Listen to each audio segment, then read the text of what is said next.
Brian Trembath in the Denver Public Library, and the book by Andrew J. Field called Mainliner Denver, the bombing of Flight 629. Any errors or omissions are my own. You may have heard some of this earlier today. The year was 1955. Dwight Eisenhower was president and hospitalized at Fitzsimmons Veterans Administration Hospital in Aurora. It was the year of Rosa Parks' Montgomery, Alabama bus boycott. Disneyland opened for the first time. The USS Nautilus set sail for the first time. The Salk polio vaccine got FDA approval. West Germany, after World War II, became a country and immediately joined NATO. And a United Airlines DC-6B crashed into Medicine Bow Mountain in Wyoming, killing all aboard. Then, November 1st, 1955, marked the day that United Flight 629, also a DC-6B, exploded over a sugar beet field near Longmont, Colorado. All 44 people aboard the flight would perish. This tragic event would drastically affect the victim families, the community, the first responders. It would begin the process of change in commercial aviation, court procedure, law enforcement, and forensics. Local farm families like 18-year-old Conrad Hopp, still looks 18. Conrad, you here? All right. Conrad Hopp and Daisy Brubaker witnessed the explosion and the fiery descent of the wreckage. Before official first responders could get to the scene, many citizens responded to try and find and help survivors. There were none. That cold November night, local people marked evidence with vehicle headlights and directed arriving officials into the crash site and protected the scene from looters. They provided food and beverage for the people working the scene. Longmont Police and Fire, Weld and Larimer Counties, Sheriff Departments, Colorado State Patrol, Colorado National Guard, the FBI, the Aeronautics Board, Civil Aeronautics Board, the Civil Air Patrol, the Denver Police Department, the Denver District Attorney's Office, and various volunteer fire departments were among the first responders and investigators. Over the next weeks, workers located, documented, and collected each piece of wreckage, each piece of passenger luggage, and each victim body. The bodies went to a temporary morgue in the Greeley Armory to determine the manner of death and to find their identity. A difficult and gruesome task. Searchers also located, documented, and collected plane wreckage and passenger checked and carry-on luggage. The wreckage was brought to a warehouse close to Stapleton Airport, where engineers from United Airlines, Douglas Aircraft Company, and the Civil Aeronautics Board reassembled it to determine where the explosion was likely to have taken place. The wreckage was in several square miles of nondescript sugar beet fields, and before removal, the survey grid was created to allow precise locations to be determined. The luggage was identified to each of the victim passengers and crew. Most pieces of luggage were somewhat intact, but some were shredded into tiny pieces. But who were the victims? The United Flight crew was led by Captain Lee Hall. Lee Hall was a pilot in World War II. He was just 38 years old, married to Sally, and had 4 kids. He was planning on retiring early, but he never got the chance. The co-pilot was 26-year-old Donald A. White. Not as experienced as Captain Hall, but most of his flight experience was in the DC-6B. He was married with 2 children. His wife related that he wasn't scheduled to fly that night, but the company called. He was always ready to go because he loved to fly. Also called as replacement crew member was flight engineer Samuel F. Arthur. Flight engineers were on strike, and Arthur was a licensed pilot and United captain, was filling in as the flight engineer because of the strike. One of the issues on the strike was that United Airlines wanted to transition to all future flight engineers being licensed pilots. The flight attendants, Senior Flight Attendant Jacqueline L. Hines and Flight Attendant Peggy L. Petticourt, were trained by the United Airlines Stewardess Training School in Cheyenne, Wyoming. Per company standards, they were unmarried, between 21 and 26 years old, 5'2" to 5'7", and less than 136 pounds. There were other United Airlines employees on the flight as passengers, not working the flight. Among them was Faye Ambrose, who was the Seattle Senior Reservations Clerk.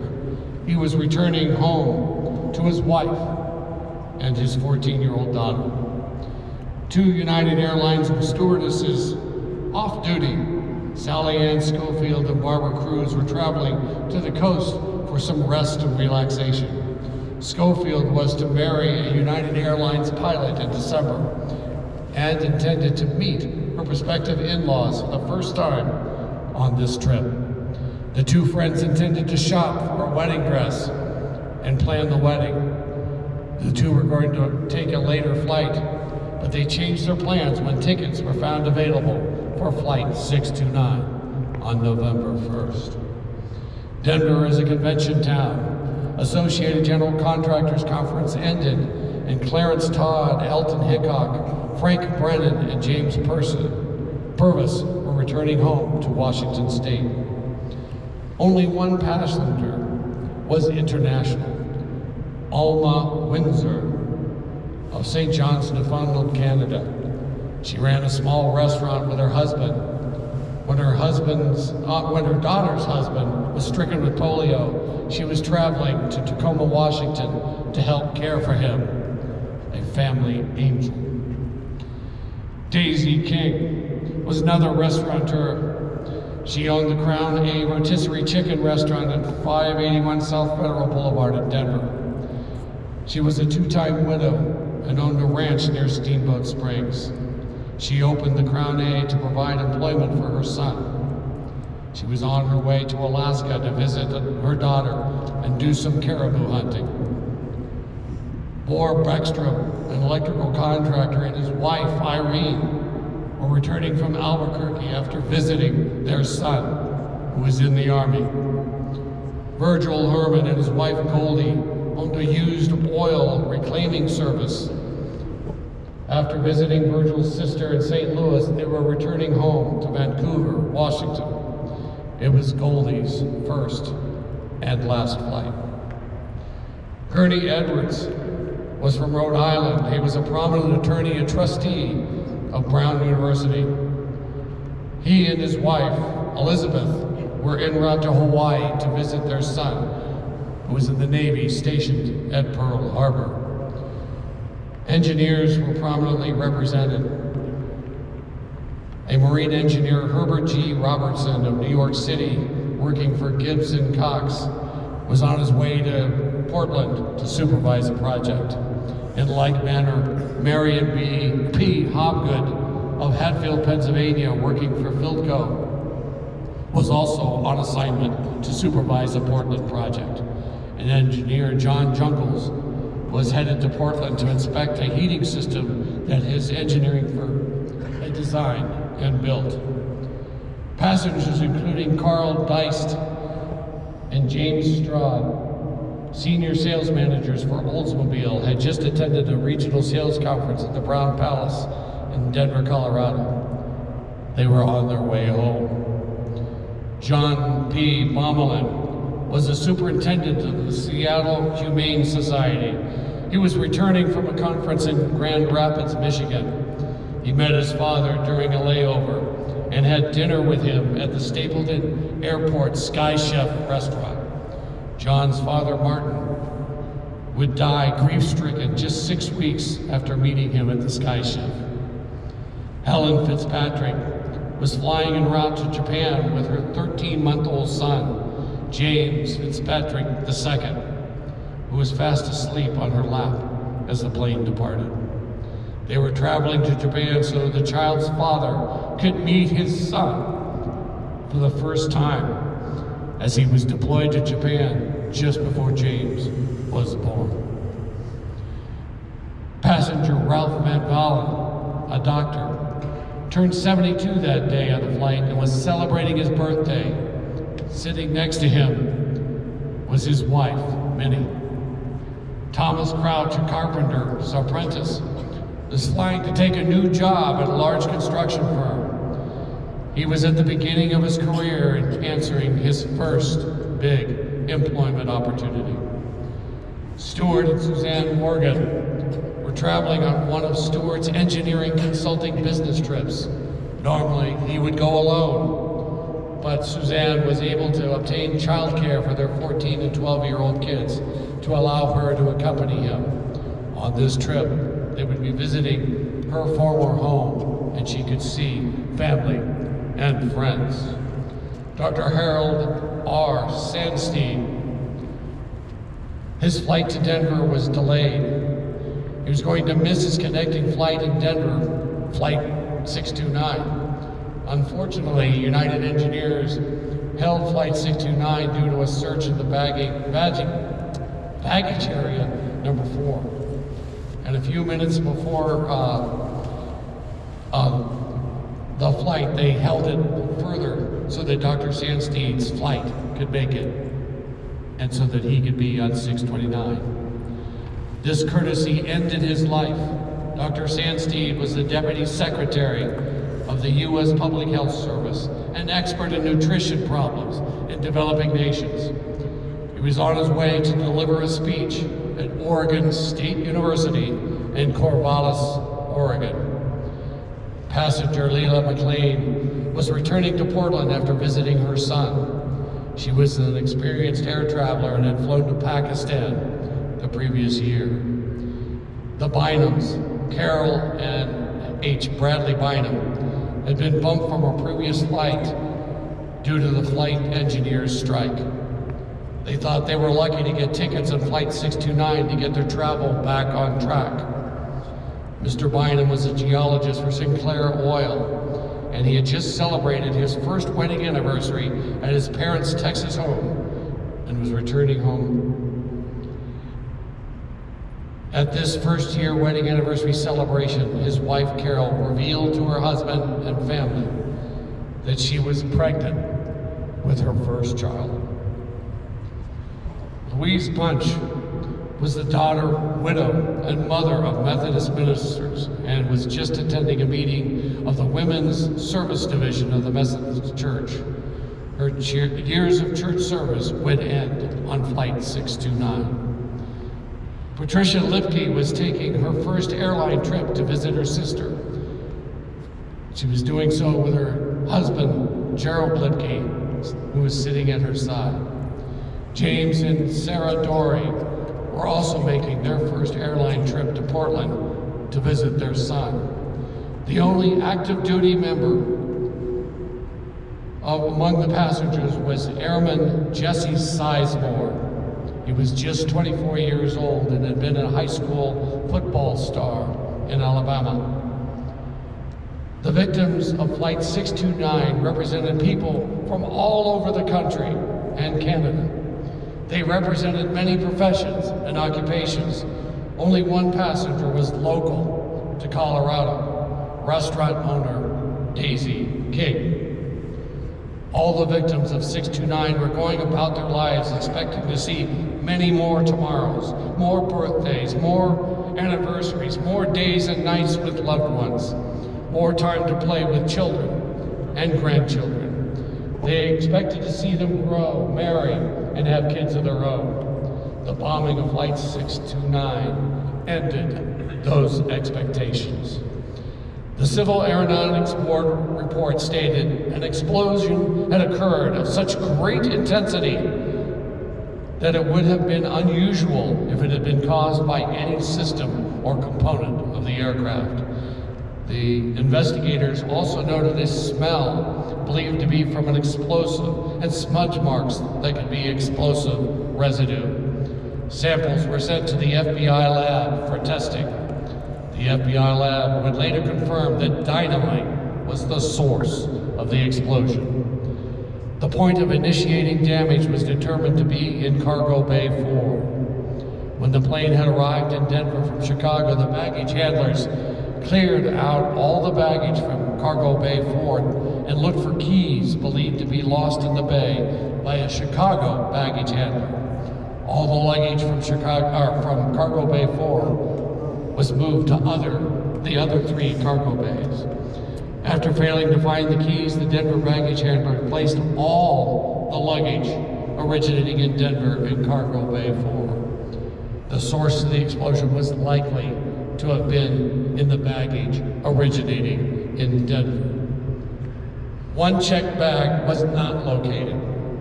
It belonged to passenger Daisy King.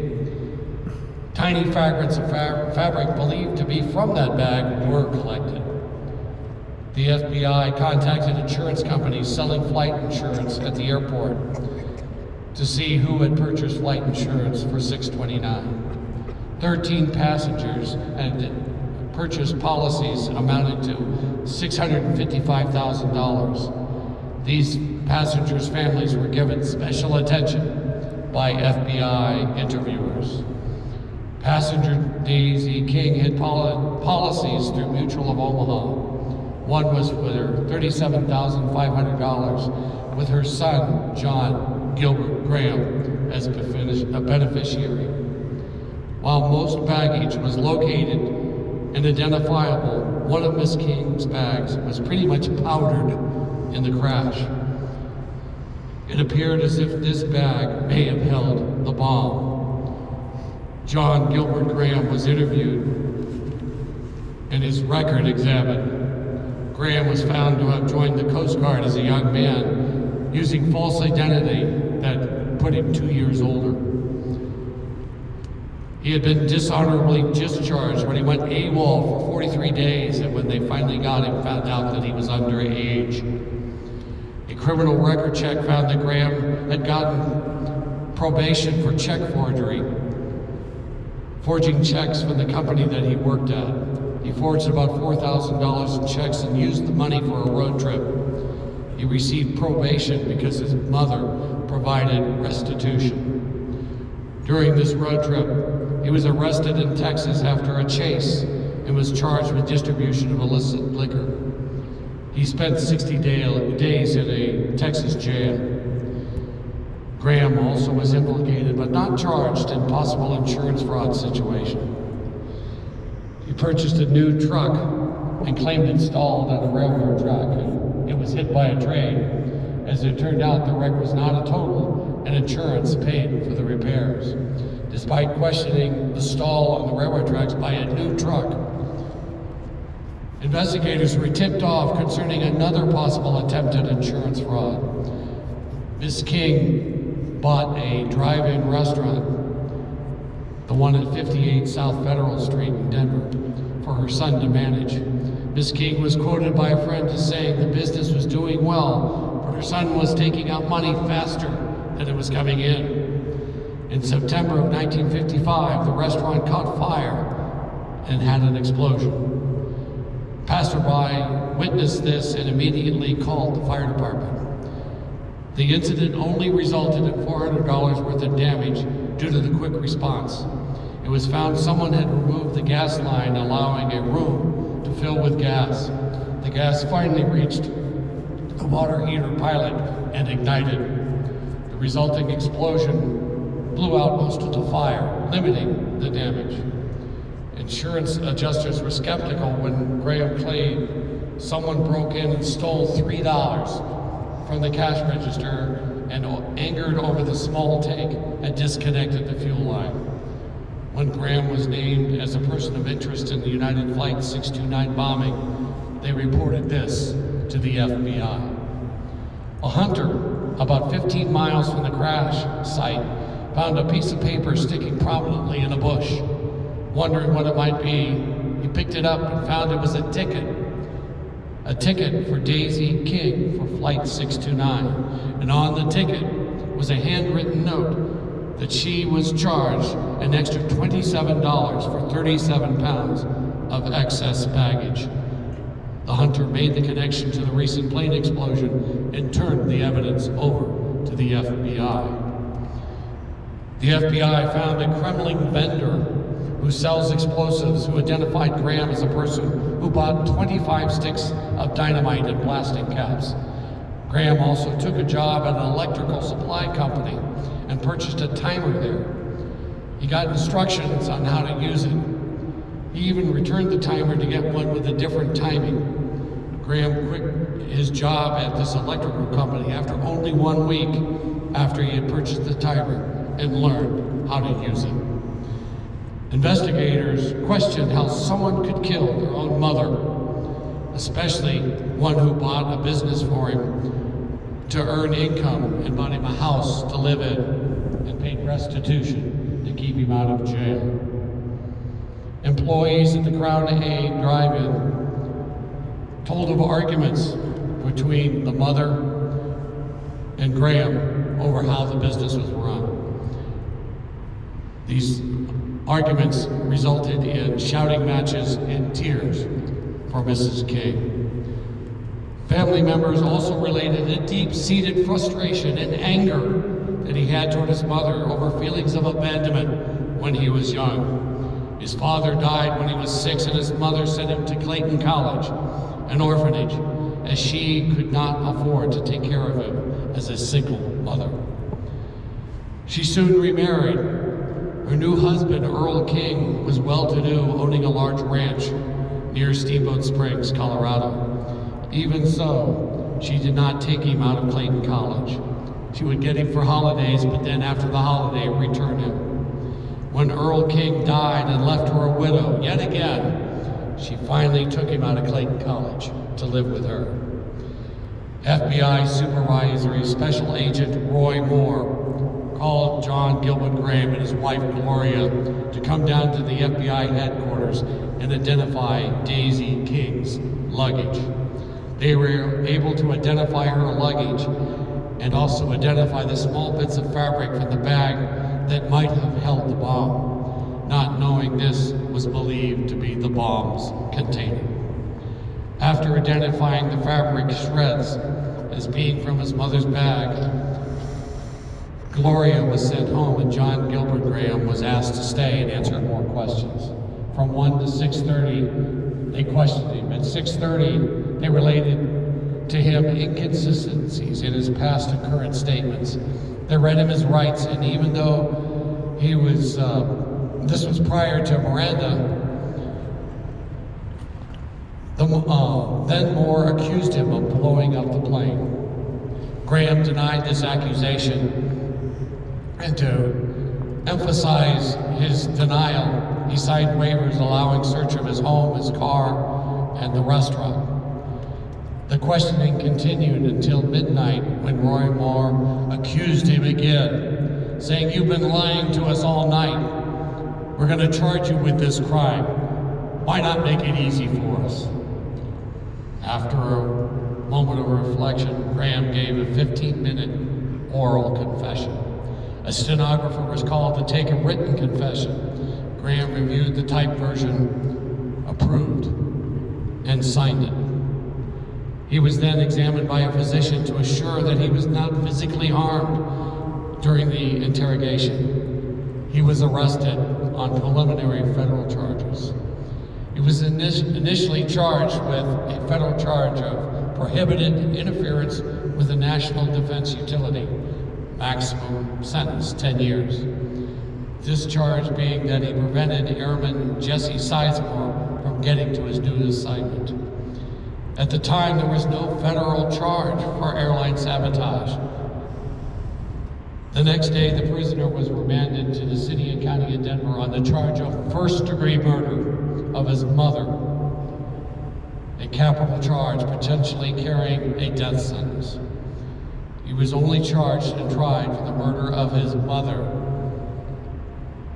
Congress soon passed a law that would bear a potential death sentence for sabotage of airliners resulting in death. It took until the 1970s, however, to pass inspection of checked and carry-on luggage. Then, in response to hijackings and not this crime, the delay in mandatory inspections was due to the fear that inspections would discourage air travel. The FBI had a tremendous amount of circumstantial evidence to go with the confession. They were able to isolate the source of the explosion to baggage bay 4, where all the baggage of Denver was placed. They were able to recover all bags but one, and the tiny pieces of fabric were identified by Graham and his wife as being from the mother's bag. Despite his stated love for his mother, his family employees told another story. The source of dynamite and the wires and the timer used in the bomb were located and identified Graham as the buyer. Add to this, he had a criminal record and 2 incidents of past possible insurance fraud. His attorney sought an insanity plea. In the face of mounting evidence, he was examined by 4 doctors, 2 for the defense and 2 for the prosecution. This was done at Colorado Psychopathic Hospital. He was found sane, and during his stay at the Colorado Psychopathic Hospital, he attempted suicide, but later admitted that this was just an attempt to enhance his claim of insanity. The trial began on April 16, 1956, and concluded on May 5th, 1956.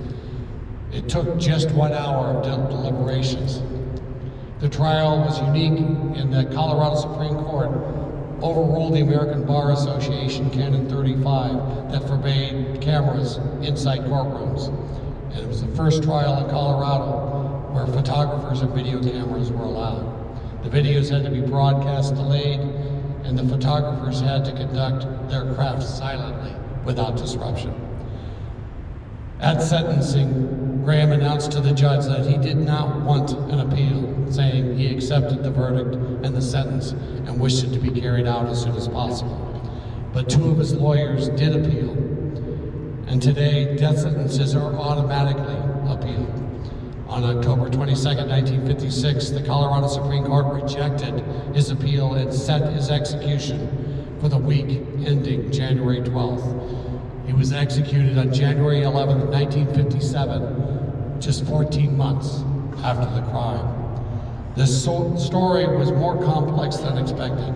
The ordeal prompted a review of the statutes concerning airline sabotage, airline baggage security, cameras and video in court, and the release of juror information in court proceedings.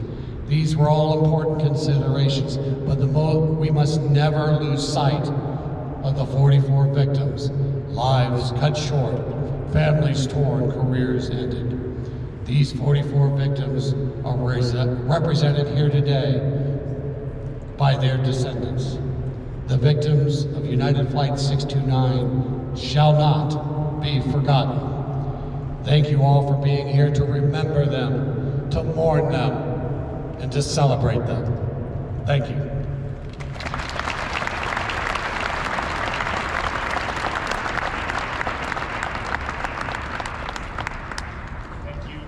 Deputy Director Nagel, or Deputy Sheriff, apologize. I'd like to introduce the former Denver District Attorney, Mitch Morrissey,